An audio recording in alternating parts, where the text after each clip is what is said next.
Hey, how's it going, everybody? JT here on behalf of the EV Mavericks DAO. Man, it's been a long time coming, but welcome to the Dudes podcast. We have one of the greatest influential coders of Ethereum's history on board with us today. My man, Austin Griffith, is in the house. We're so glad you can make it. Boop, boop, boop, boop, boop, boop, boop, boop, boop, boop. Every time I see you do that, man, I get so freaking pumped up, and you're just one of a kind, and it's such an honor that you can join us today. Thank you for being here. Thank you for having me. This is awesome.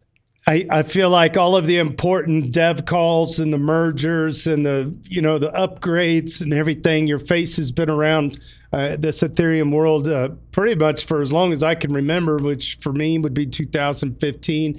I think we had run across each other on Reddit a couple of times. We've never met in real life, but I feel like we've been in each other's circles. But I've been watching your circle a lot more than you've been watching mine, for sure, because you're actually the person that puts the paint on the canvas. And I guess the teacher in you is what I really love about you. So I spent 18 years in public education at the elementary level. And I feel like when I see you in front of a crowd running a PowerPoint or teaching people how to code, you got the spirit of a good teacher. The energy that you exude, it's genuine. And I think that you're like the king of small victories, right? I feel like with coding is getting the small victories moving and getting the sausage down the line, as it were. So hats off to you, man, first of all. So thank you. And I feel like I said to someone asked me like, how are you so good at teaching? And it's my secret weapon is I'm actually an idiot. Like I'm not one of these like giga brains that are like core protocol devs that are building the actual sausage machine. I'm just making the sausage, I guess.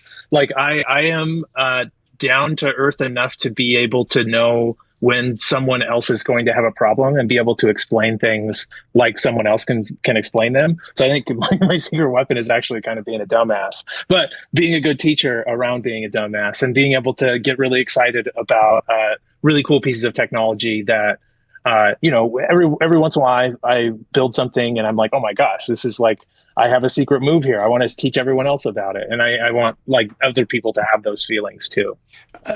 I would say it like this. I used to teach music K through 5, and I'm not a great singer.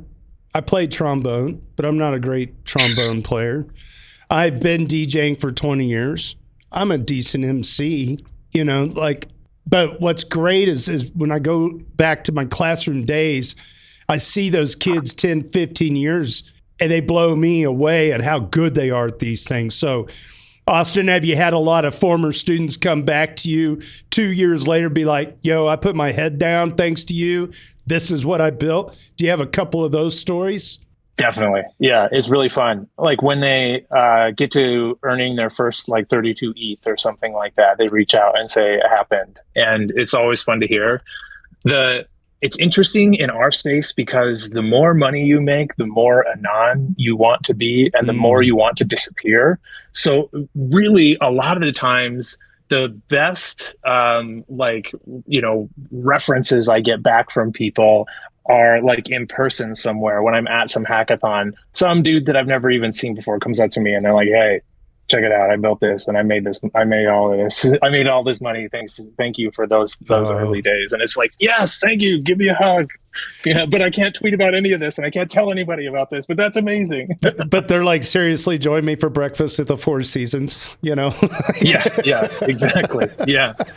I want a little towel that says this is Austin or a bow tie or something. Yeah. Yeah, that's awesome. From an investment standpoint, which is maybe the only thing, is every now and then some of us people that have kind of been through the trenches of price action, at least from a market standpoint, sometimes you'll get a little story that floats across our page on Reddit on the daily discussion where it's like, thanks to these leaders in our community, I stuck it out and I finally was able to celebrate buying a new house for my wife, and they're having their second baby, and they know that the child is taken care of. It's like, man, yeah, conviction.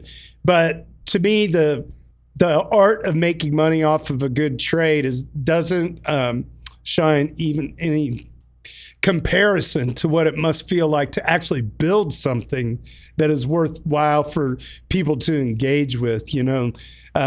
There's several projects that come to mind, but how fun is POAP, right? How fun is all that stuff that we engage with and like put the rubber to the road, and that stuff's not easy.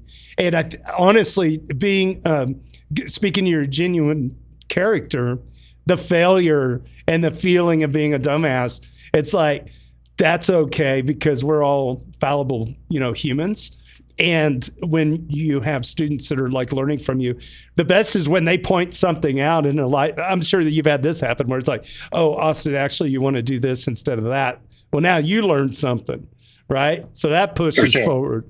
Yeah, it's cool. Very, very cool. So I've got just a couple of, simple origin story questions. It doesn't have to be like, when did you first hear about Bitcoin? I just want to know what was your aha moment?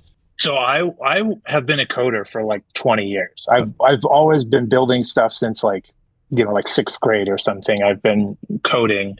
And so I know how to program and I know how to build things. And I love building things that people use. I built like a bunch of games on Facebook, and when Facebook had their like before Zynga days, way before anything was there, I was like one of the first devs there. And I was deep down a Docker rabbit hole building like an infrastructure cloud platform when I first saw my first Ethereum smart contract. And just like seeing the smart contract and seeing it be this like chunk of code, but also see that it's like moving money around was like, like, and I give this aha moment every time. So I go talk to students all the time. If you go to tour.ethereum.org, you can sign up and I will come to your university virtually or in person. And the one thing I show them is the WETH contract. If you go, tour.ethereum.org, if you can pull it up. But one thing I show people is just like the WETH contract, because it's super simple code. It's like there's a deposit function, there's a withdraw function. Your money goes in and it keeps track of how much money goes in when you deposit. When you withdraw, it makes sure you have enough money to be able to withdraw that money. And then I say, okay, so this code makes sense to everyone, right? And everyone's like, yeah, this is stupid. There's like 2 lines of code. Everyone gets it. And then I scroll up and show that there's like $10 billion in the smart contract. And then it's like, there's 10, like this little chunk of code has an address and you can send and receive money from it. And it has 10 freaking billion dollars in it. And that's usually like that same aha I got all the years back when I looked at my first smart contract. Okay, so one more time, tour.ethereum.org is a site you can go to, and you'll go to their university? Yeah. Well, it usually starts with a virtual, like we do a virtual session with their blockchain club or whatever. And depending on interest, you might come in person. Yeah, then we travel. Oh, exactly. Wow, this is fantastic. Yeah, I'm looking on the site right now, and so is everybody else at home. So there's all the places that you've been. Wow, all over the world. This is so cool. So when did you start? I'm in a rabbit hole here. When did this start? Was this before you joined the EF or after? Year. Well, like I've been traveling and doing this for a long time. Oh, right? I know I've that. been doing this a lot. Okay. But this was like, let's formalize it and put it on ethereum.org and call it the Ethereum Tour. That was this year when we started that. Okay, there you go. So this is this year. Great job, Austin. This is fantastic. Austin Griffith from the EF, ladies and gentlemen. If you're watching this on X, give us a like and a re-X, if that's what you call it these days. We're also live on YouTube. We're on YouTube and Twitch as well. If you got questions, hop on over to the Mavericks Discord. You can find the link at dailydoots.com/podcast, as well as links to all of our other socials. Okay, so yeah, you're really putting the rubber to the road here, and any university would be extremely lucky for you to come in person, as you've already done, like you said, in years past. That part I did know, because I remember just like I would see things come across at that time, Twitter or on Reddit. It's like Austin is out in the world, out in the wild, just making moves, and you hosted so many Zoom calls. And with the bow tie on and just the boop, boop, boop, boop. I mean, it was just like I would watch for a while. I'm a non-technical person, but I was just really, I could tell the look in the people's eyes that were on the stream with you. It's like, man, okay, we got some people plugged in. This is sweet. And then, okay, so you've been a coder for a long time. Then you saw the aha moment with the smart contracts from on Ethereum specifically. What were some of like your early crypto projects before you decided just to become a teacher? So I started by building games. I created this game called Gallias, which was like this ship game, and I hand painted all the pieces, and then the ships would all float around. And I showed up to ETH Denver 2018, and I had Gallias deployed to XDAI, I think, or maybe it was even Sepolia. Something, maybe it was Gorley at the time, I don't know, some test net, and you could like play the game on your phone, and I would show someone like, here I'm clicking and here's me like making actions happen on chain. It was using a burner wallet at the time, which embedded wallets weren't really a thing, and I could like swap, I could go to like the market and I could swap tokens, just a bunch of things that eventually we see in games like years later, and the UX.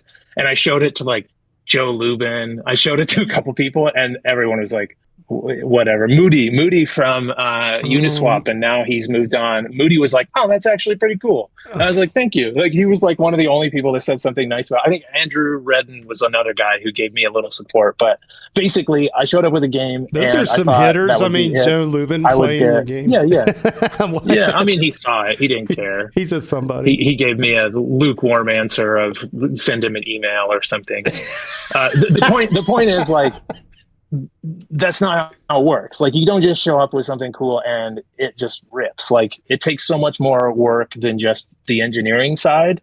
And I thought that I could just show up and it would rip. So I think that like there were lessons learned there, and those same lessons, like I teach people all the time now. It's like, okay, you've been down a rabbit hole for 6 months. You haven't gotten any feedback from any users. You haven't thought about a marketing strategy or, putting this thing actually on chain and getting people to use it. Like, you've got to do that. You can't so be hard. down a rabbit hole in a silo. Yep. It's like how marketing and being heard and seen and felt, that is a trick. Well, and because crypto is accessible. Like, yeah, everyone is plugging their shit. And so if let me go back to just, I'm 2018 Joe Lubin. You know how many dumbasses are hitting me up trying to show me their shit all the time? And then some other dumbass walks up and shows me this ship game, and some ships are moving around and there's some block keys. It looks like he's making transactions, but it's kind of like doesn't even look real. Like, he was like, this is just another one of those dumbasses. Like, that's how, and I probably was like in the long run of things, like, I had so much more to learn before I like really started contributing. And the way, like, to continue your question, the way I started actually getting feedback and contributing was I started doing like dev rel, sort of, where I started showing off tooling and teaching people how to use tools. And like, at the time it was Truffle, and Truffle was hard for me to use, so I kind of made my own called Clevis. I think Clevis and Dapparatus were like these two, like, orchestration and front end. And I used that to then show off how meta transactions work. And that got a lot of attention. When you could sign a transaction, but it wasn't a real transaction, it was just a signature of the information of the transaction, and then someone else could relay it for you. You could do gasless transactions. And then we made Nifty Inc., and you could go to Nifty Inc. and you could make some art and hit mint, and you never pay any gas. Like, you could just pick up the tablet, draw something on it, and hit mint, and it would land on a blockchain, and we would pay the gas for it. Then that led to like burner. Yeah, go ahead. Well, that's good. No. I was going to say, not to introduce PTSD for anybody, but the gasless transaction stuff, the way I remember it was Funfair. They had that contract where like you would pay gas to get into the slot machine. You would take your Funfair and play the slot machine as many times as you wanted, and then the house would pay the gas to get out of the session. So you could spin the wheel as many times as you wanted in the session. I don't know if that even goes down the same road you were talking about, but go ahead. No, that's good. That's state channel. I think that's a word. Yeah, state channels happened there. Those were signed messages. Yep. I think the meta transaction like led toward 4337, and then now we have 7702, which is like, you can just turn a smart contract into, or an EOA into a smart contract, and there's relayers and everything that can run on top of that and do batch transactions and stuff. But I think one of the key takeaways was just like, it costs too much to make transactions on Ethereum for a platform to just pay for everyone's gas. Like on Sure. mainnet Ethereum, you just have to pay your gas. And on an L2, it makes a lot more sense. And I think mainstream audiences, when they use crypto, you will be paying the gas for them, and they will be doing it on an L2, and their custody model will be a smart contract. It won't be, I have a 12-word seed phrase in my underwear drawer. It will be basically like I land on a thing, I mess around with a thing, I use a stable coin in that thing, or I earn a stable coin in that thing, and that stable coin is stored in a smart contract that's protected with a pass key, with a the crypto in an enclave on my device. No 12-word seed phrases. So I think all of that stuff will all come together eventually, and we'll see someone like Coinbase or Porto or one of those passkey wallets become successful and onboard like just hella mainstream people, probably with a prediction market, like a simple someone wants to go bet on the game or something like that. They'll just land, they'll connect their bank account, they'll put in $20, they'll buy the Denver Broncos or Kansas City Chiefs, and then they'll do like a fingerprint, and that's all they have to do to get in and out of that. And it will be all stable coins and smooth. I hope. Yeah. Please let that be on Ethereum. Please. It's got to be. It's got to be. There's so many. It seems like there's just so many tools and options out there for people. It's a pretty good opportunity for us to pivot a bit here. I was asking you before the show if there were 5 resources that you feel every coder or non-coder should bookmark and start with if they want to start doing anything related to Ethereum. And I think the number one on your list was Scaffold ETH. So I want to throw this website up, scaffoldeth.io. You can bookmark it right now. Take us through this. What is Scaffold ETH? It's a tool that lets you tinker with Solidity and an app. So basically you make a change to your smart contract and this front end hot reloads. And so if I add a function or a storage slot to my smart contract, it shows up in my front end, and I can kind of push the button and kind of feel what it feels like. And doing. if it's a counter, right, and it's going to have an increment function, then a little button shows up in your front end that says increment, and you click that and you see the counter go up. It's kind of just a way to tinker with things, kind of similar to how Remix was back in the day, where you could just kind of have an IDE and mess with that. Which reminds me, I want to send you a different link. I want to add to this. So I think Speedrun Ethereum was my also one of my ones, but I have this other one called I have Speedrun Ethereum. Dev. I just added another link to that doc. Okay. If you want to grab it. Sorry, call an audible here. Oh, you do. Yeah, you can do whatever you want. Yep. Let's see. See if that pulls up for you. So this is a Remix-like experience in the browser. So someone from the Build Guild built this, and it's so you've got your smart contract on the left. If you hit deploy contract on the right, it'll deploy the contract. See that button over there on the right? There you go. And now let's see. Is there like a increment? What do you got there?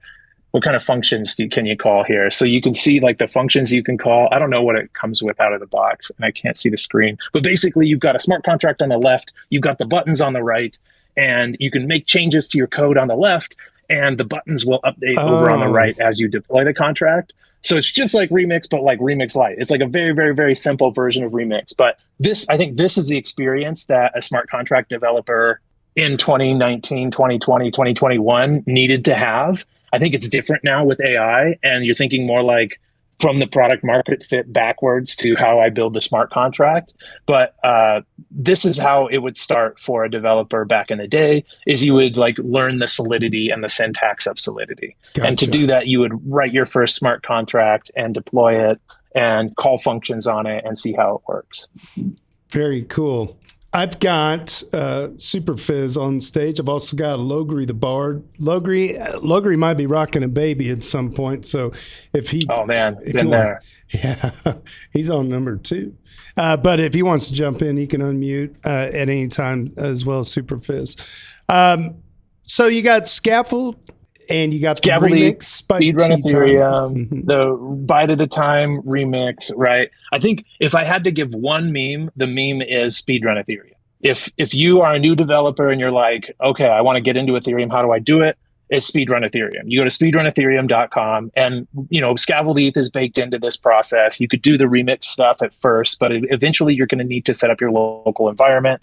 This is going to the how is actually pretty easy, and I say that on the other side of the how. Like, it takes a while to learn how to build on Ethereum, but it's not the hardest part. Learning what to build on Ethereum is the hardest part. Figuring out the kinds of things that people will actually use. So this takes you through building a staking app. It's kind of like a crowdfunding app, building a token vendor, like building a token and a vending machine that sells it, a dice game that does randomness, a DEX that is this like cool hyperstructure where you have liquidity providers that are incentivized by swap fees and people can swap. Then it gets into like a batch program where we take you through in Telegram and teach you how to do like PRs and everything. Then we get into like more complicated things like over collateralized lending, stable coins, prediction markets, even gets into like oracles and multi-sigs and even a ZK voting coming out soon. So it really is like this. What we discovered when I was doing like early DevRel of Ethereum is there's just this tour of duty you have to do. Wow. Once you learn how to build, you have to just go build a whole bunch of things. And Scaffold ETH was like the start of that, where it was like, this is this really nice, clean, you can have an environment where you can quickly build a smart contract with a front end and you can deploy apps quickly. It's kind of like a hackathon starter kit. If you're going to a hackathon, you can build and ship an app very quickly with Scaffold ETH. But then Speedrun Ethereum kind of wraps that with a whole bunch of challenges that take you through the tour of duty of building things on Ethereum. Excellent. I see down here. I saw Superfizz maybe unmute there, maybe not. Superfizz, are you there? Oh, sorry, go ahead. Your mic maybe got to refresh. Treebeard was saying on the public stage chat, JT, I don't think the Discord stream works. Not sure if they can join or not. I'm not sure what that means. Can you clarify? Treebeard's a mod. I got to treat him nice. He'll kick me off of this thing. I'm here as a guest. Treebeard also dropped a link, eth.build. Oh yeah, it's classic. Yeah. Thank you, Treebeard. Click. Oh, look who's on the screen on the main page. Yeah, there's a bow tie. Yep. This is for people who don't even know like what a hash function is and like are getting into like the basics of cryptography. There we go. How a hash function works, how a key pair works, how you sign transactions. Then it gets into like using these key pairs to do encryption. How a blockchain works and how a distributed ledger works and how like the double spend problem is and how it's solved by this Byzantine generals problem. And yeah, this is a fun one. It goes back to just like how consensus work and how blockchain works. And it was like also my, like as I was learning this stuff, I was teaching it back. So it kind of reminds me of my journey getting in. I'm going to bookmark this because I've been asked to come to a local high school and talk about cryptocurrency. And I'm just going to skip all cryptos and just go straight to Ethereum because I'm a snob and I can. And I want to, I know that there's some kids in that room that might take this website and really make use of it because the basics they're great for everybody. Yeah, scroll up to the top. It'll take a little bit to load, but if you scroll up to the top and click the build button there, right there on the left, it'll take a minute to load because it's a pretty heavy thing. But now you've got like this environment, and you can kind of drag around, and if you hit the little button to generate a key pair, there's like that button it says "click me" on the left of there a little bit. Okay. Yeah, click that. So right there, you're basically generating private keys. Wow. Yeah. And so it shows you how a mnemonic is generated. From the mnemonic, a private key is derived. From that, the address is derived. And you can talk about when you want to create an account at your bank, you got to go to your bank and say, can I please have an account? When you want to create an account on Ethereum, you just generate a giant random number. And these mnemonics help with that. We basically hash a mnemonic and it's easier to remember. But your identity on Ethereum is just this private key. And that private key is something that, you're right, someone could guess, but it's so long and so big that there's so much entropy there that someone can sit here and try to guess them forever and they'll never find one with any money on it.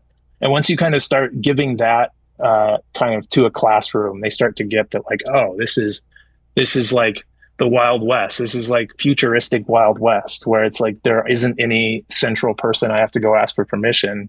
I can just like use math to participate, which is really cool. Okay, I'm got some folks in the chat. They're saying Logri says I get no audio through Discord, so there's nothing to engage with. The Twitter stream I'm watching is 10 seconds behind. So the audio on Discord. Well, I'm firing up green on Discord, and Austin's firing up green, and we're having our conversation on Discord. Let me kill my streaming screen. It's all going to break. Here we go. All right, and I'm going to shut off my video for a second. And can you guys verify in the chat that you can hear us now? What do we have to do? I don't think we have to do anything. I could refresh Discord, but we're working. I don't know what. If you guys are not hearing any sound at all, hit Control R on Discord, and it'll reset Discord, because it might just be an audio thing on your side. I'm not sure. But I'm gonna go back to sharing the screen again anyway. Dude, it's hilarious. Your like little lion icon like talks when you talk. That's amazing. Love that. That's kind of fun. So do you know what that is? I took the EV Mavericks. I've seen it before. Yeah, I took the EV Mavericks thing off OpenSea, and I put it in Grok, and I let it just Grok and do its thing, and then I converted it to a GIF or whatever. And nice. If you're a Nitro subscriber, mad flex, I know, $30 a year. You too can have a yapping lion. So that's pretty sweet. Oh man, this is a riot, man. Well, okay, so we got Scaffold, we got Speedrun Ethereum, we got Solidity by examples there. It's a good one to just like get the understanding of the syntax. Solidity by example. Okay. The very first thing is you can go to Solidity by example and you could look at a hello world and understand the syntax of Solidity. I don't know if that's what people do anymore. That's what I did, but I think what people do now is they talk to GPT and say like, whoa, how do I build on Ethereum? And it says you should do this, and this is what a smart contract looks like. So I think the like GPT is kind of the teacher these days, and hopefully it's trained up well. But back in the day, you would have to like write the syntax yourself, and so you would go learn Solidity at Solidity by example, or by reading the Solidity docs, or go to Open Zeppelin and read some of those contracts. Like once you learn of the basics of the syntax, you have Scaffold ETH or Remix or something like that. You could write smart contracts. Like I said earlier, you need to go build a bunch of things. So speedrunethereum.com will take you through building all those things, but also go to like Open Zeppelin and look through all of their contracts. Go to like Uniswap v2 and understand all these other protocols, even like rewrite them from scratch just so you understand them.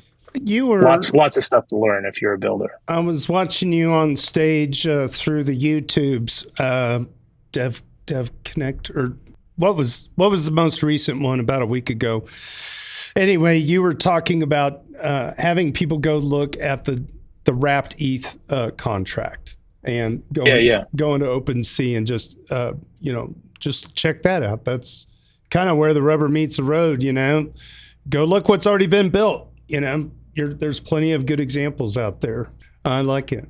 Yep. Yeah, that was a WEF contract I was talking about earlier. Definitely something that like is a nice aha moment for kids when I show them off first thing.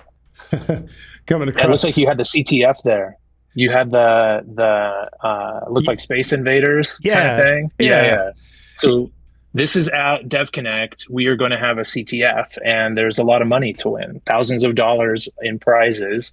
If you are a crack Solidity nerd, you should come show up.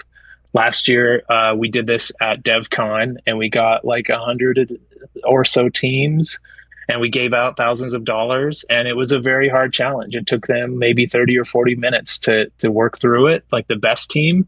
I think only like 10% of the teams finished, and we're going to make it a little bit harder this year. So we're going to be at Dev Connect. Ooh, if you could here's another link. Our schedule at Dev Connect is perfect. devconnect.biddlegiddle.com. That will take you to our schedule. We have a workshop room all week on on the premise on premise of DevConnect in the actual venue. You can go to the yellow pavilion, I think, and this is what we're going to have. So we'll have like, building your first app, but then stable coins, prediction markets, ZK voting. Then we have like a mini app morning where we teach you how to build mini apps. Then we have the capture the flag. We have a students meet companies event. So lots of fun stuff at DevConnect, and you can get our schedule at devconnect.buildguild.com. Austin, how many people at the EF are helping you produce all this content and exposure? It's kind of weird. There's kind of blurred lines between EF and Build Guild, but Build Guild is kind of like my DAO, and no one, it's not like my DAO, right? But it is the DAO I founded. But there's about 10 members in that DAO, and there's probably 2 members in the EF. So there's actually like a DevAC team, which is me, and then I think Benji was recently added, and Elliot, who came from the EF. And that's the whole team. I think Rick Moo is on the payroll somehow. The guy who does Ethers.js, but I think from afar. And I think Sham is the academic secretariat, and I think maybe we have to pay him. But there's a small team, and really Elliot is the only guy that, to answer that question, Elliot's on here doing a talk. Philip from the Build Guild is doing a talk. Shiv from the Build Guild is doing a talk. A lot of this is orchestrated and built by Carlos, who's kind of like the CTO of the Build Guild. A bunch of people are doing talks that are not in the Build Guild, like Horsefacts from Farcaster and other folks within the ecosystem. The CTF was built by Carlos and Damu. So I got folks helping me for sure. That's good, because I mean that's small team. It's a lot of work to produce like all these ideas to help incentivize engagement, and structuring competition is always good, and making them really fun is the trick. So that's hats off to you. Superfizz, he says, ETH build is the shit. When I was playing with ETH build, I created some vanity keys and sent some ETH to them, and those funds were faithfully swept a few days later, just as I hoped they would be. Austin's tools deserve even more exposure. He's like, yeah, we asked Claude now. Hey, Claude, develop a fully featured CDP tool for me. It's true. Yeah. You can do that with Scaffold ETH too. So Scaffold ETH has a smart contract and a front end, and it has a cursor rules. So when you pull up Scaffold ETH, I one-shot apps for students where I'll do like build a voting app with a smart contract and a front end, and it will, like Scaffold ETH will do that in one shot. So it's not that far away that we have like more complicated things, but you can make simple things in one shot with Scaffold ETH. Treebeard posted the token contract for wrapped ether here. The WEF token. Yeah. How much money is that? If you scroll up there, it'll show you how much money is in it right now, but it's something like $9 billion. Okay, depends on the was price that of ETH. 2.17 to 8.4 right now. ETH is down. Yeah, I see the on-chain market. 8.4 billion. Yeah. Yep. Yeah, look at all the commas there. That's a 3-comma club number. So when you show the code right there and you show the deposit and with the withdraw, it's like this very simple code in the contract. And then you scroll up and say this thing has an address, just like another human has an address, and any bot or script has an address. This thing has an address, and you can send money to it. And when you send money to it, it gets deposited, and you get a token back in return. And then you can return that token, and it has kept track of how much money you put in, and you can get your money back.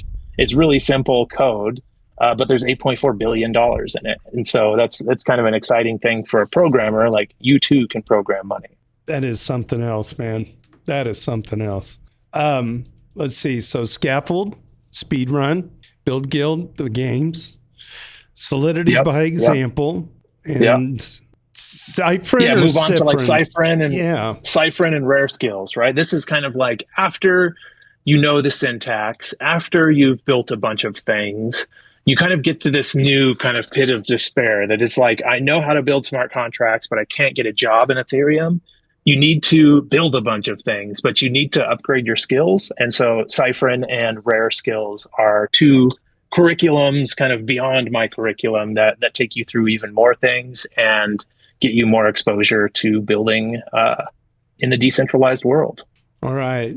And Rare Skills. Rare Skills is the second one. There you go. You got to go learn tick math. Like, go learn tick math for Solidity v3. I was talking to Jeffrey from Rare Skills the other day, and he said something like, finance or math, finance is math, or let's see, what did he say? Decentralized finance is just finance, and finance is just math. So you need to learn the math, I think is what he said. And these guys will teach you that. Like, you need to be good at math to build complicated DeFi protocols, and Rare Skills will teach you those things.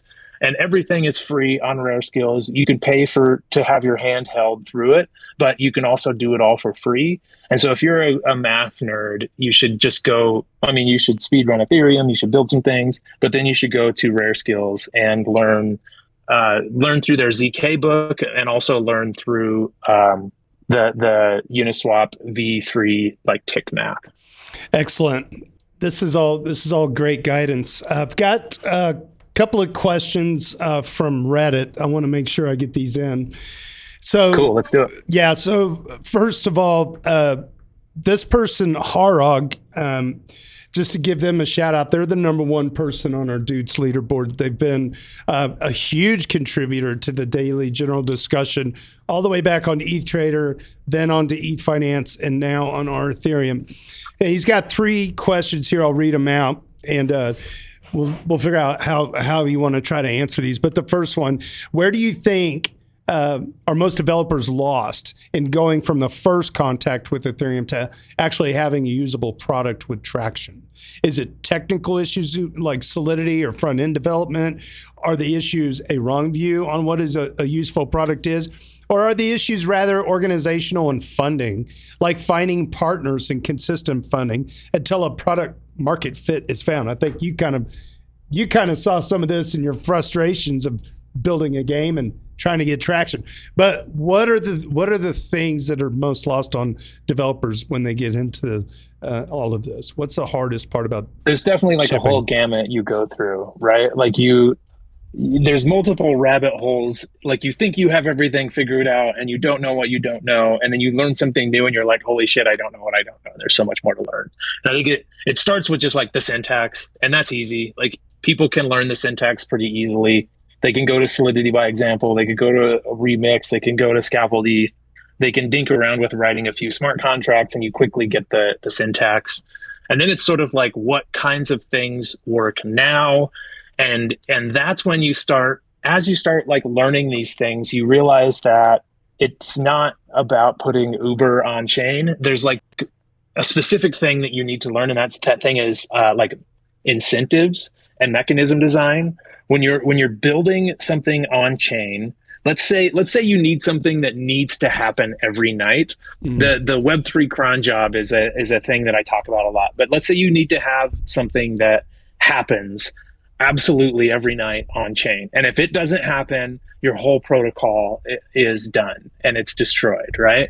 So how do you guarantee that this thing is going to happen? Well, you could start by just like setting up a server and having that server check in every night, right? But that server is going to fall over, right? And so you're like, okay, let's have multiple servers. Let's have a server in Tokyo. Let's have a server in Virginia. Let's have a server in Colorado. And all of them check in, and at least one of them will run this thing. And let's say you have all of those on Ubuntu, and Ubuntu has a bug, or Microsoft Windows or something like that. Eventually, you're going to get to the point where if you run even a federated set of machines, they can all go down at some point. What you need is thousands of machines all over the world, all checking in. And to do that, you need to incentivize them. You need to build an incentive system where one person can check in. And when one person, anyone in the world can check in, and only one person is going to validly make that check-in. So basically, you write the rules that say anyone in the world can check in, and when they do, they get paid $100, and then it resets, and no one else can check in after that until the next 24 hours. And this is really, really important. And then you write the code in a bunch of different languages, and you give it to a whole bunch of different people. But the incentive is the important part. The fact that there's $100 up for grabs every night means thousands of machines all over the world on different operating systems, in different time zones, on different internet connections, all are going to be trying to get that $100. And that kind of a system is going to cause at least one of them to successfully check in and keep the system alive. And this is how everything from, keepers to even liquidation mechanisms in lending protocols work. And so there's just this like learning how, or the types of things you need to learn, and to realize that this is about mechanism design and incentives. It's not about making NFTs or minting a token and selling it. Got Like it. there's this specific thing about incentives around building fully decentralized apps. And I think that's like a thing you have. So there's like you got to learn the syntax. Then you got to build a bunch of things and realize that like incentive design is super important. And it's not just my machines checking in. I need to build the rules so everyone can check in. And then I think it's finding product market fit and some of the things that were mentioned there, where now that you understand how all these systems work, you need to be thinking in terms of, thousands of people that don't trust each other need to coordinate using your app. And you need to build something that allows thousands of people to coordinate that don't trust each other in a useful way. And finding those things is really the hardest part. Like each of those is like a different boss, and the boss gets harder and harder. But I think finding product market fit is the final boss, I think. And it's like ever-changing incentives in a world where everybody's attention span is increasingly shorter. So how do you keep your product viable? Like constant updates and all the incentives to continue incentivizing people to come back through the door over and over. Like the Candy Crush model where you just, it's just a long play of like the same thing. It's just, but I got to buy these power-ups. I'm not saying I play the game. But I may have bought a power-up or two along the journey because my flight was delayed or whatever. And it's like, screw it. I'm just going to veg on this stupid thing. But those models are constantly changing. Don't think of building Candy Crush on chain. Like some people will say, I want to make money on Ethereum, so I could build the next Candy Crush on chain. Think of it differently. It's not about building like this experience for one person to veg out on, right? Think of it more like building an insurance co-op for the flight that you're about to take. There it is. If someone wants flight insurance, they might want to invest in something where they can get paid back for the flight not working. But what if you wanted to have that in a decentralized way where thousands of people all over the world could be the house or the company, and they could run this insurance company, and anyone else can buy in and get insured, and you would need some like Oracle system that has information about flights that tells you, that always checks in every night, that tells you what the flights are. So you need some kind of incentive system for people to put flight information on chain, and then you use that to do insurance and statistics to figure out what the insurance costs, and then you allow people to buy into that insurance, and then whoever runs the house gets a little money from doing that. That's the kind of system you put on chain, not the veg out game.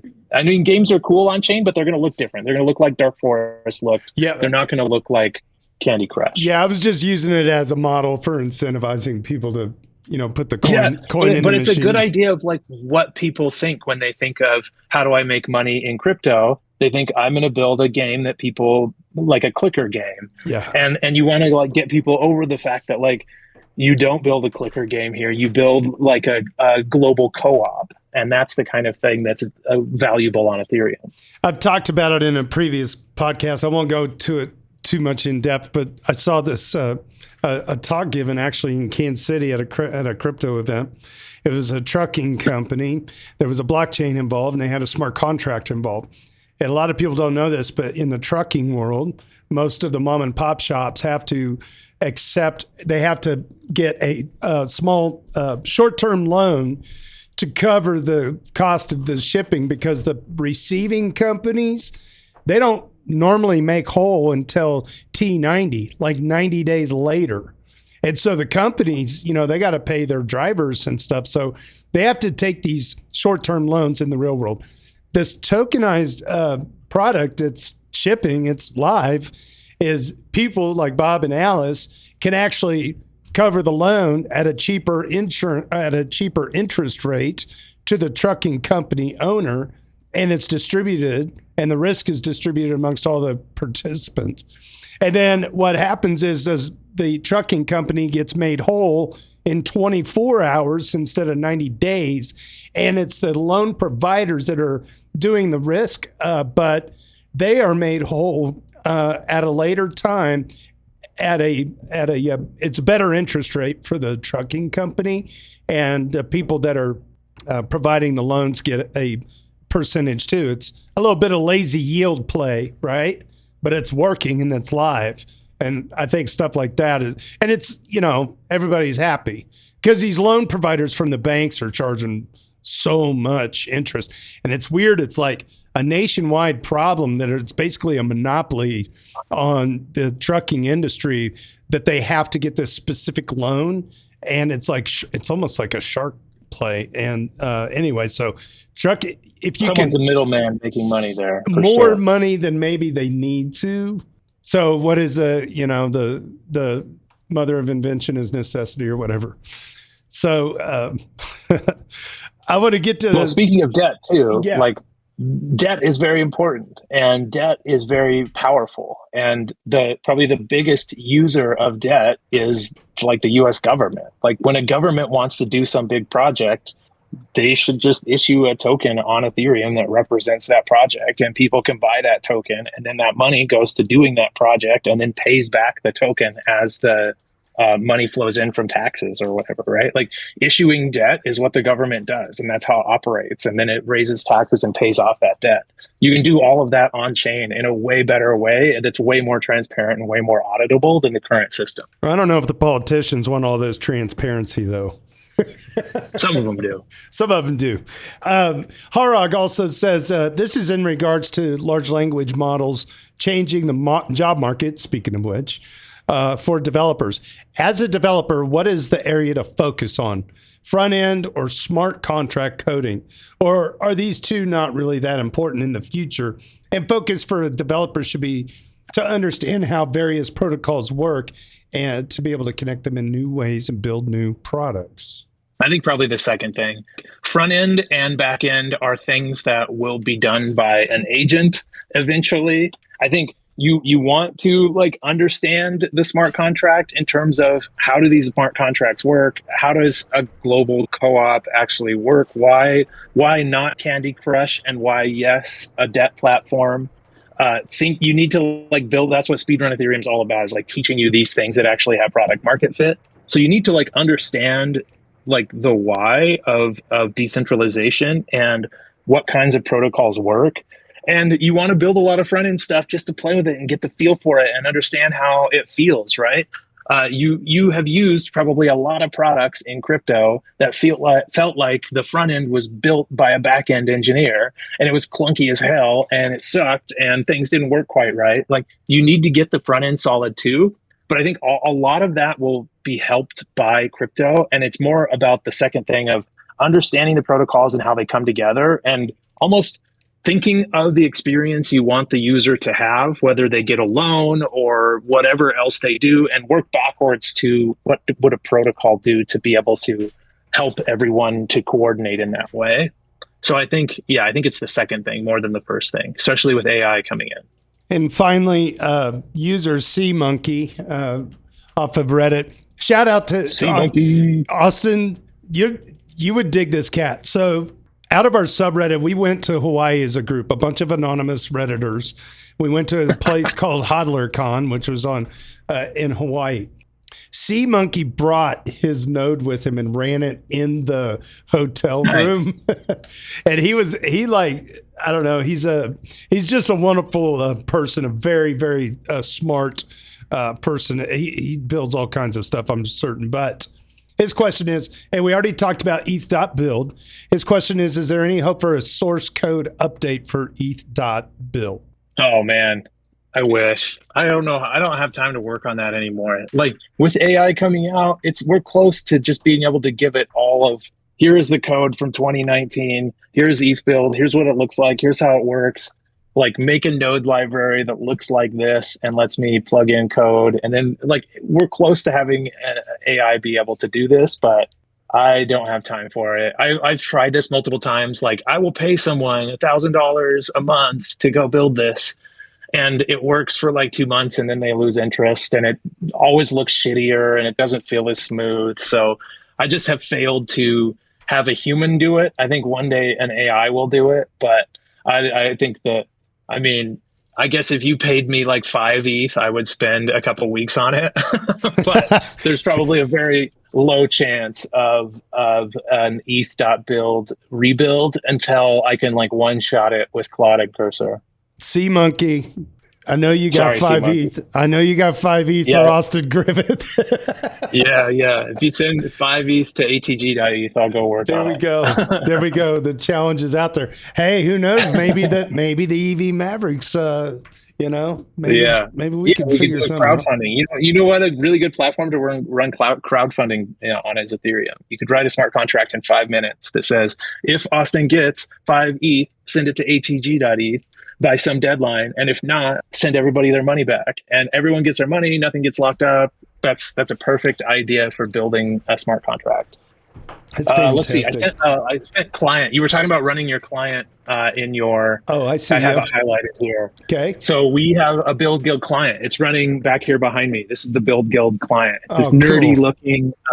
So if you want to run your client, you can just copy and paste this one line, and client starts running on your machine. It's really cool. You probably shouldn't do that right now. Right now, I'm not saying go run that on your machine, but someone can, if they want to. They can copy and paste this into a terminal and have a client up and running. And then this powers our DRPC. So there's that other line, is probably like 3 lines down there, kind of right in the middle of your screen where it says -- owner. Right there, you can run this client, and you can say -- owner atg.eth. That's my ENS name. And that signifies that I want to opt into the DRPC system. So then we have this thing called rpc.buildguild.com that powers all the mainnet apps. When you deploy a mainnet app with Scaffold ETH, it's powered by our DRPC. And all the nodes on that DRPC are basically private WebSocketed in from all over the world using this client system. So you can run a client with one line, and this is what it looks like. You get it. It's really beautiful. But then you can opt into being a node in our DRPC and receiving client requests and answering them. And we have this proxy that when someone asks it, what's the price of ETH? It goes out and asks a couple nodes in the network what the price of ETH is. It comes back, it spot checks that no one's lying, and then it sends it along to the end user. So you get this nice DRPC with spot checking out of the box with Scaffold ETH, and it's powered by this system. But I run my node in my hotel room all the time too, because I have one running all the time on my machines. There's also one in the background of all my videos. Yeah. Because it's easy. I just copy paste this one line in. I love it. Well, Austin, I want to be respectful of your time, and I thank you so much for coming along for the journey today, and we'd love to get you back on in the future anytime. And I'm looking forward to watching you just keep doing what you're doing, my man. You're a rare gift in the world beyond Ethereum. You got that energy, that excitement, and the drive, and the ability to make mistakes and learn from it, and let other, just figure out. You lift people up, man, and that's a rare thing in the world. You're putting out a real product. You've made it to the ivory tower at the Ethereum Foundation. I mean, it's just what do you want? You know what I mean? Like, what's next for you in the next 5 years? Where do you see all this going?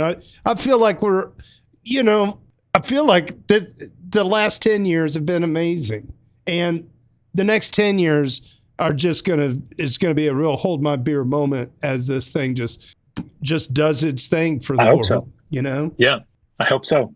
I hope all these things that we're talking about, like the government issuing debt and institutions coming on chain, and any given developer who wants to do a fundraise can just deploy a quick smart contract. I hope we see all of those things. Yeah. Even Candy Crush on L2. No. So let's go. Please, God, no. All right, brother, man. Well, I'm going to move on to the second part of the show. If you want to stick around, all I do is read Reddit, so you don't have to. But I've got kids. I have 3 boys now, so I've got look business at you. to attend to upstairs. Yep. We're going to senior night for we have 4 kids. My youngest is a senior, and she's going to be walking with us. Congrats. Halfway embarrassed, holding her arms of her parents, across the football field tonight, Friday Night Lights here in Kansas. So, yeah, I get it, man. Congrats. All right. Enjoy. Well, thank you so much. I'm not there yet. You will be, man. You're going to blink your eyes, and they're going to be moving out of the house. It's not fun. Yeah.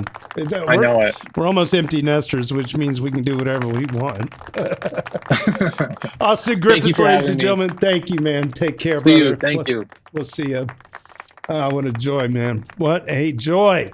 Austin Griffith from the EF. Thank you again for joining us on the EV Mavericks podcast. Well, it is time. So we had...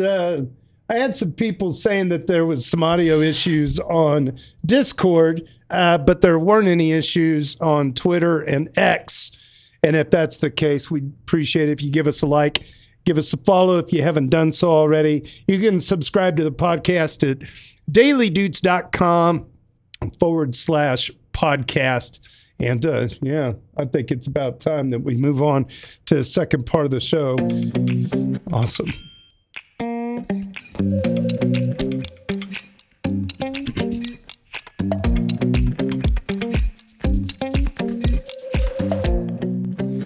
Excellent. Here we go. dailydoots.com. I'm going to refresh the page because my man Hani Abu has refreshed the site.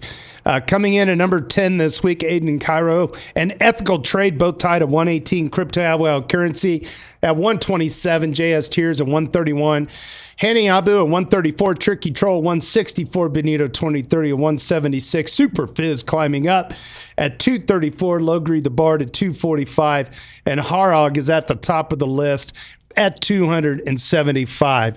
The Weekly Doots live stream is all about showcasing the best of the week from the daily general discussion on our Ethereum. This is a read-along reaction series, and if you want to follow along, head to dailydoots.com, designed and produced by our very own Hani Abu. Big thanks to Tricky Troll for capturing and curating each day's Doots, and the A-Word for curating this beloved weekly list. Subscribe to us on all your favorite platforms by visiting dailydoots.com. And as always, if you know somebody who wants a piece of this action, send them my way. All right, here we go. We're going to get right on down to our weekly roundups. We've got some future guests. I'm not going to announce them today. I'm working on getting one particular person coming on to the show. I'll say she is one of my favorite people that I've been following that's not necessarily perfectly like crypto native, but she's a mover and a shaker and a big thanker to the crypto community. So it'll be interesting if I can get her to come on. That's all I'm going to say about it. It's not worth even trying to name drop it all until it's in the bag. Morning roundup, no leave 4512 chimes in. Ethereum altruistic theme 367 chimes in at 3,967. I think we slipped a bit there. Frank the Tank 0.0357 on the ratio. A weekly haiku courtesy of JS Tears. Post quantum ready, recovery already, market still sweaty. I want to add the line, mom spaghetti. I don't think that's gonna go. All right. How does he do it, JS Tears? How do you do it? And our ship post of the week, because we always like to save the best for first, by user Dark Raiden.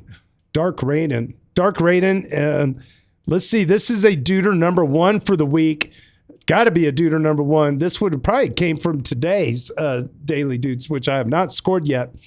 So Dark Raiden, congrats on making it to the Weekly Doots as a first-time duder. Our shitpost reads, well, don't even ask the question. The answer is yes, it's priced in.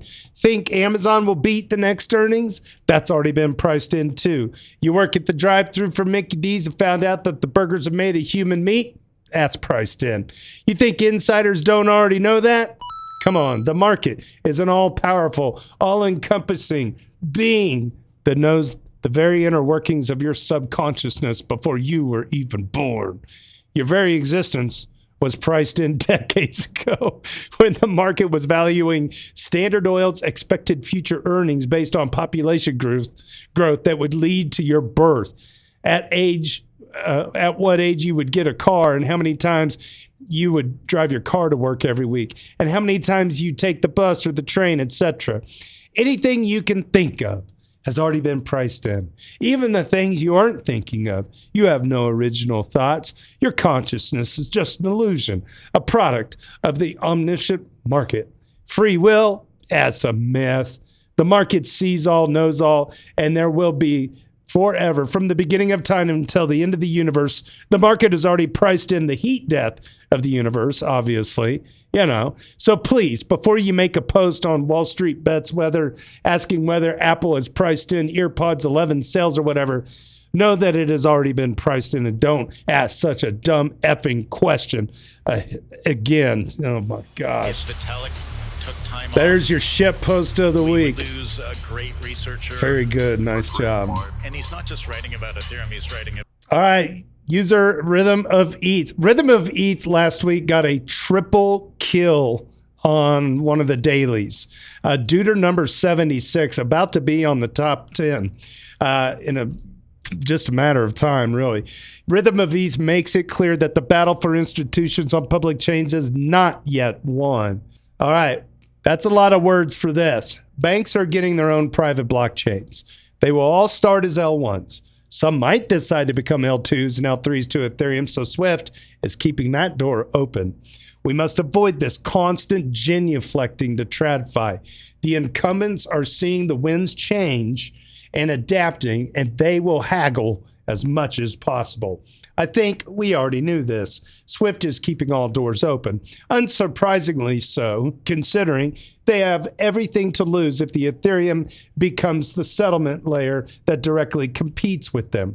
They would never want to accelerate that process and instead have incentives to fragment the ecosystem. If the Ethereum-aligned thesis wins out, Linnea provides an entry point to migrate most from L1s to L2s or L3s, when access to liquidity becomes an obvious need. Overall, this is a minor retreat of Swift as an incumbent by virtue of hedging the bet across options, and a win for Ethereum because it gets one foot through the door. It's way better than having a Swift as a confrontational player, and it probably signals that Swift is noticing that Ethereum has an edge in the current political and economic climates. And that is Rhythm of ETH. Great job. Nice. User Moscus11 notices something annoying from MetaMask, and user Edmund Edgar, fellow moderator, explains a universal rule. Moscus11 is a Deuter number 26, and Edmund Edgar, fellow moderator, is a Deuter 40. Moscus11, today I learned that on MetaMask, you cannot remove your automatically created Solana wallet. All other networks and L1s can be removed. What the F? Edmund Edgar replies, when a project adopts a non-free software license, all kinds of fuckery will follow. Always. It's universal. There's no exceptions. Oh my gosh. Well said. I can't believe that's even true, man. You cannot remove the Solana wallet from MetaMask. Listen. I left MetaMask and went to Rabby, and I freaking don't know why it took me so long. I think it was mostly ignorance. But LogrisTheBard, he's like, you should be using Rabby with your Lattice 1. He's right. I think you should too. MetaMask, you got to let people get rid of what they don't want. I'll say it again from Edmund Edgar. I love this. When a project adopts a non-free software license, all kind of fuckery will follow. It's universal. There's no exceptions. Non-free makes sense. Okay, user OxyETH suspects that Trezor customer data may have been leaked. God dang it. Deuter number 3. I use different email addresses for every platform that I register on. This helps me detect and filter data leaks and spam. Today, I received a spam email on the email address that I used to register at Trezor. Therefore, I'm afraid that either Trezor sold my data or had a leak. Edit. Looking at the Trezor forums, I see more people that are getting suspicious emails. Someone is posting about a fake firmware upgrade email. Night. If you have a Trezor, please do not click on any links that you are receiving through mail. Golly, that sucks. Yeah, here we go again. The data collection from these companies.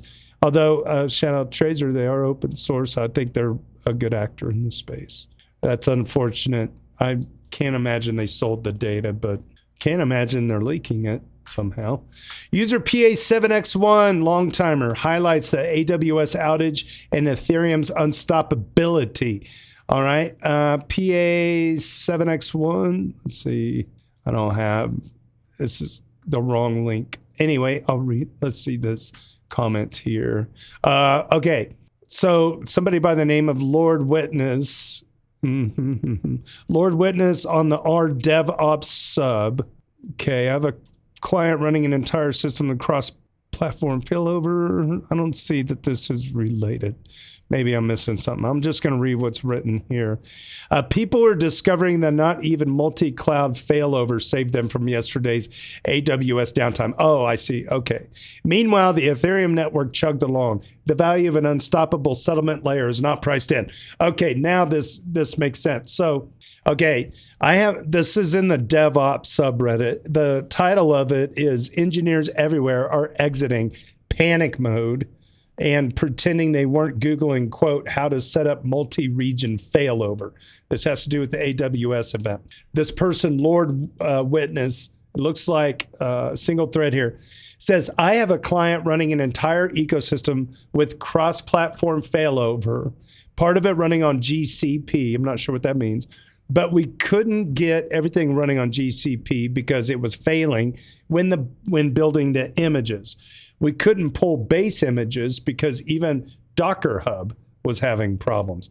Today I learned that a 100% failover system is almost a myth without spending almost double on DR failovers. Bingo. You know what else didn't have a problem during the outage? I saw it was Jasper the Friendly Ghost Rocket Pool, right? Like, Ethereum works. I love it. This is the long game here, right? This is the long game. Decentralize all this stuff. Those things won't happen. At least it's painfully expensive if they do to the perpetrator. Here we go. The Hans Gruber reflects on his time running testnet validators and encourages us to find a way to contribute and develop our skills. The Hans Gruber this week is a Duder number 38. After 2 years and a bunch of shenanigans, I executed... Oh, shenanigans. That deserves a... There you go. Shenanigans. I 86'd all of my assigned Haleski Genesis validators. All my Hootie validators are still chewing, though. Just keep chugging. So I've got that going for me. It's been real. It's been fun, but it ain't been real fun. There's something quite odd about working through a massive crisis that isn't actually one. That's what testnets are for, obviously. You still have this underlying sense of, quote, we need to fix this now, unquote. But the overall vibe is muted.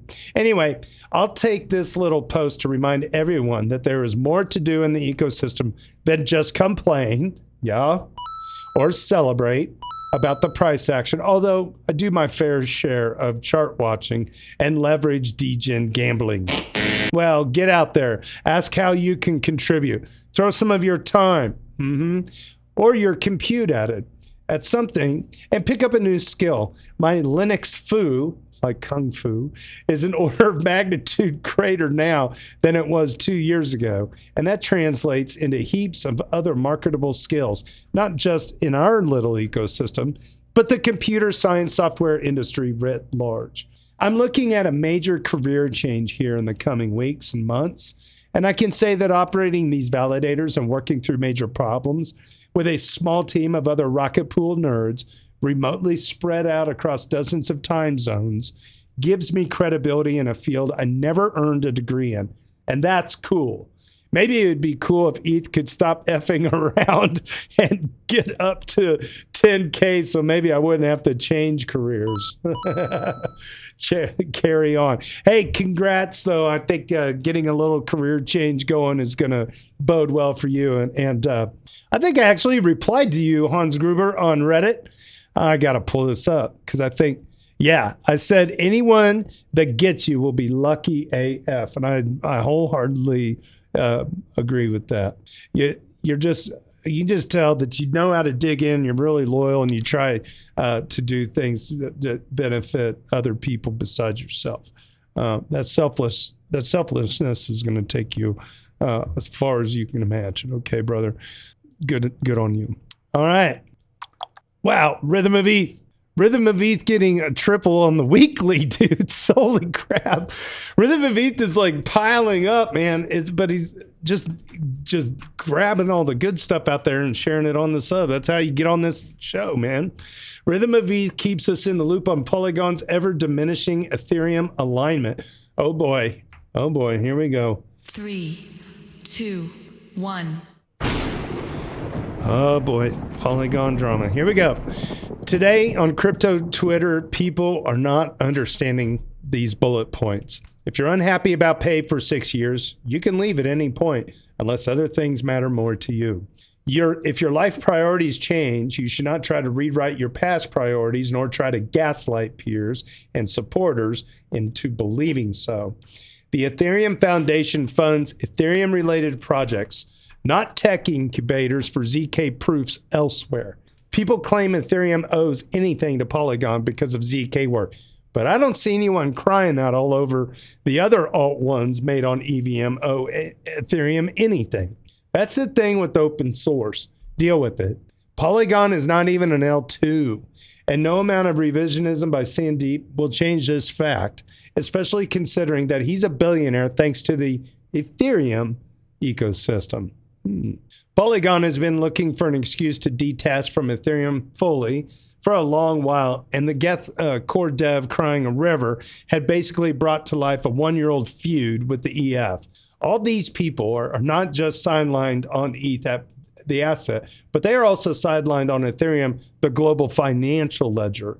They are missing the train because of their poor decision making, and they blame Ethereum for their own shortcomings. Specifically at Polygon, they are so egotistical that they would prefer to bring Ethereum down rather than admit their mistakes and just become the L2 Validium they should have been since the beginning. This is what winning looks like, by the way. You can please some people some of the time, but you always have hagglers on the sidelines. Yeah, there you go. Speaking some truth, I guess. Yeah. How dare you? Harag explains a major positive development in hardware wallet security. Harag is the top of our leaderboard at dailydoots.com. Trezor just introduced their new hardware wallet called the Trezor Safe 7. It has Bluetooth, which makes it more mobile friendly than older Trezor wallets. It will be available in a month for around 250 or 250 euro. What makes this announcement special, though, is that Trezor built their own secure element chip. They created a new company called Tropical Square, which developed this chip, and there's a link to it. This secure element chip is fully auditable by security experts. Interested parties can order samples without having to sign an NDA and then publish their findings openly. To the best of my knowledge, all other secure element chips need you to sign an NDA, and if you find security vulnerabilities, you're not allowed to talk about them with anyone else. Trezor said they looked through so many secure element chips and found gaping holes in them, which are not allowed to talk about to anyone, and the producer did not care. According to Trezor, many of these vulnerable secure element chips are widely used in the hardware wallet market. The most open source secure element chips you could get until today were the ones which allowed you to open source the code you ran on them. But most do not even allow that. That is why many hardware wallets are at least partially closed source, and you have to trust the manufacturer to a large degree to not change the software under the hood without you knowing. For me, the introduction of this auditable secure element chip is also a very positive development. It will take some time until it will have an impact on the market, and I personally am still a bit hesitant and will probably wait a year or so until I would load my cold wallet seed phrase on it, just to make sure the possible bugs have been ironed out. Thank you, Harog, for that. I'm going to pass that on to the Grid Plus team because I like Grid Plus and I want them to succeed. That might be helpful stuff. All right, user ETH2353 covers the recent guest post for Ethereum's official socials on client diversity. User 2353 ETH54 on the week, 54. I had the privilege of writing a guest post for Ethereum social media accounts. Wow, thank you. That's awesome. And it was posted just now, so I thought I'd share it with you as well. My post, here's the Twitter link. I'll open it up, and I'm going to go ahead and give it a like and a retweet with the official EV Mavericks handle. This was from October 21st. Wow, this is great. It's like a 12-part tweet. Gotta love it.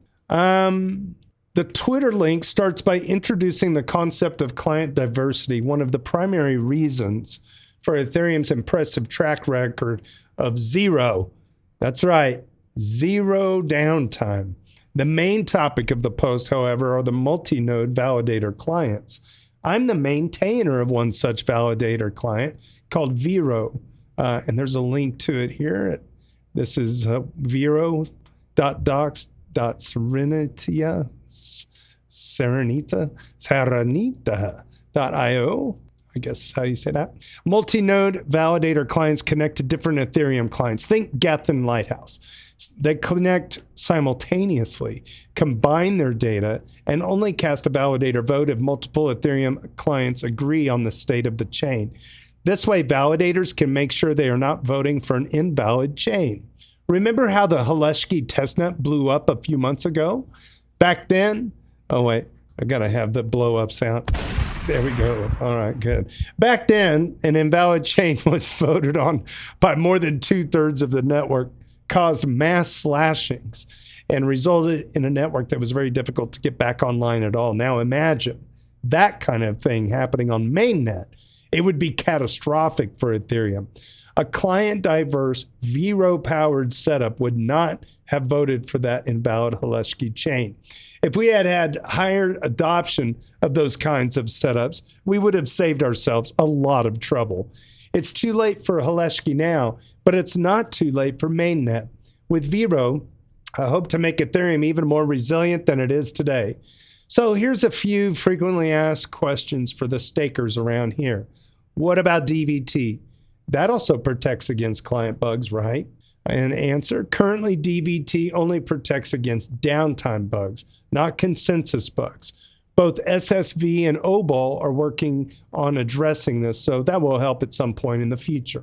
I personally believe multi-node validator clients like Vero and Vouch are the better choice for validators managed by a single entity, or as DVT shines when multiple node operators are involved.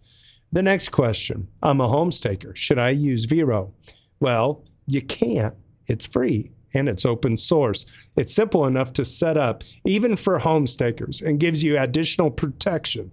Having said that, I believe the true responsibility to run these more complex multi-node setups lies within the professional staking node operators out there. And there's some more frequently asked questions in the docs. I'm happy to answer any further questions you might have. And that is user E2353 for this week. Very helpful stuff. And congrats on getting the Twitter handle for a day. They would never hand me that handle. Never. I'd probably demonstrate like how I like to do barbecue, like pulled pork or something. They would, no, they'd kneecap me. Vitalik would come out and he'd hook the leg. All right, I'd be out of there in a heartbeat. User Rhythm of ETH for the triple doot of the week shares a good article on Ethereum capturing alt L1s. All right, here we go. This is such a great article on how Ethereum is capturing alt L1s masterfully while working towards offering options for sustainable and reliable L2 businesses and making this a creative to L1 network effects and deflation mechanisms in the long run. Specifically relevant, the stats about L2 profit margins and how widely they vary when blob limits are low, then tend towards less volatile when there's a wider range for price discovery. And there's a link to that content. Remember, we said that Ethereum is to rollups what cloud service providers are to software businesses. Let me read that again. We said that Ethereum is to rollups what cloud service providers are to software businesses. What happened after the cost of using cloud services dropped? The demand grew, and so did the revenues of the cloud providers. AWS is the cleanest example out here. It continues to cut prices for customers and still grew like a utility. And we saw what happened later. Okay, and there's the decentralized.co site here. Looks like it's got this, the link to this article is on dailydoots.com if you want to go find it. And finally, How Chisel for the week, for this week's Doots. Our final Doot of the week is a Dooter number 3. Let's see. Oh yeah, How Chisel. I'm glad. I'm going to do a shout out real quick. This name I recognize because he's a YouTuber. He's starting to he's a YouTuber, but he's participating in our daily discussions. And I'm going to pull up his YouTube channel because I want to make sure. We also know that he's a good quality YouTuber, and I think people should give him a follow. So How Chisel, it's 90 Seconds to Crypto is the name of his channel. Months, sometimes even years, to finally get paid for their content. I almost got paid instantly, and not into some holding account that the platform controls, straight into my wallet. And you already know it, fully self-custodially. There you go. So How Chisel on Reddit runs a YouTube channel, 90 Seconds to Crypto. Shout out to you. Thanks for being a good contributor to our Ethereum and not a drive-by grifter, man. We need more media people that can help expand, and we hope that we can get your channel some follows out there. But alternatively, we just appreciate that you're coming back and actually contributing content that's not related to your channel. So he's producing other content as well. So it looks like he got a Gitcoin grant. This is what he wrote for the weekly round, or got selected for the weekly roundup. Gitcoin grants 24, round 24, privacy round is now live. As a staunch advocate for self-custodial and privacy tech, with a mission to spread the good word on good work in crypto via my YouTube channel, I'm extremely honored 90 Seconds to Crypto has been accepted as an applicant for the Gitcoin round 24. I do all of my video work end to end on my own dime to bring value-led, principle-driven content to the cesspool that is crypto YouTube. Hats off to you. I am with you, my man, end to end. This privacy round uses a combination of quadratic funding and Macy private chain, or Mackie, M-A-C-I private on-chain voting, but more importantly, even a $1 donation in WETH counts towards a bigger match from Gitcoin. So I don't know that this round is still live. Let's see. Appeal for votes, add to ballot. I think it might be done. Oh, I'm wrong. 4 days, 11 hours, and 3 minutes left. All right, so I'm gonna donate to his channel on Gitcoin and see if we can get him some money. So I'll put this in the podcast. Well, we had our chat up here. I don't know what happened. It's hidden. If you're on the stage on Discord, you can put that there, and then let me go over to Restream. And I don't know if this link will actually, it probably won't embed as a link out there, but at least you'll have it. Let me go here. You'll see this populate. This link I just shared, this is Discord, Twitch, and YouTube. This link should show up. And you can go, just donate $1 worth of ETH to How Chisel and help him get a little money going. He does a good job. He does really good editing. It's very rich content. And I think he does just a bang up job. So there you go. Hats off to you, my friend. All right. Well, I think that's it for this week. So if you want to stick around, that's fine. I'm going to be editing this podcast, getting it out there on all the different channels. Thank you so much for subbing and smashing the bells around here. Stick around after the live stream if you want to hang out on Discord with me. That's great. I'll be opening up. I'll probably go to the public voice channel. And we'll go from there. All right. It's a fun place to let loose when the parents aren't watching on YouTube. Hi, Mom. On behalf of the EV Mavericks DAO and the daily general discussion on our Ethereum, my name is JT. Cheers and big hugs from Kansas City.